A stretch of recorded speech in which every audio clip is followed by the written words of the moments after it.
Hi guys, আমরা তোমাদেরকে নতুন একটা ভিডিও স্বাগত জানাচ্ছি।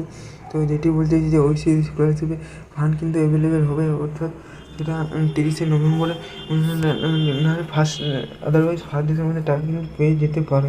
মানে এটা বলছি না যে অনেক হয়তো পেয়ে যাবে। তো যাদের 60% টাকা তো সেন্ট্রাল সে টাকা পায়নি এবং আদৌ পায়নি রিয়েলি, তো তাদের পেমেন্টটা জেনারেটে দেখাচ্ছে বা সেন্ট্রি ব্যাঙ্ক অ্যাকাউন্ট, তারা ডিসেম্বর মাসের 10 তারিখ পর্যন্ত অ্যাটলিস্ট ওয়েট করতে হবে। তারপরেও যদি 10 তারিখের পরেও যদি না দেয় তাহলে আর পাবে না। এসব আসাদের ছেড়ে দেওয়াটাই গোটা না কি না, এত লেট করলে কে না তার উপর বসে থাকে যে পয়সা দেবে বলেই। তো এই ছিল ভিডিও যদি ভালো লাগে থাকে তো ফান্ড অ্যাভেলেবেল শুরু হয়েছে।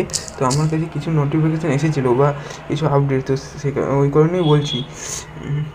হয়েছে স্কলারশিপের কারণ হয়েছে 2024-25 সিজনে যে নতুন অ্যাপ্লিকেশান তাদের কিন্তু টাকা দিয়ে জানুয়ারি মাসের ফার্স্ট উইক থেকে জানুয়ারি মাস থেকে কিন্তু দিতে শুরু হবে। তা ঠিক আছে, ভিডিওটা যদি ভালো লাগে থাকে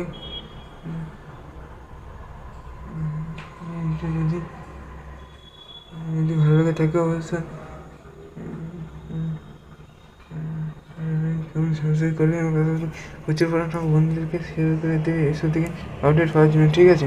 তো অবশ্যই 40% সিস্টেমের টাকা কবে হবে কবে না হবে সেই ছিল আপডেট। ভিডিও যদি ভালো লাগে থাকে অবশ্যই লাইক প্রচুর পরিমাণ বন্ধুদেরকে শেয়ার করে দেবে, ঠিক আছে? Thank you.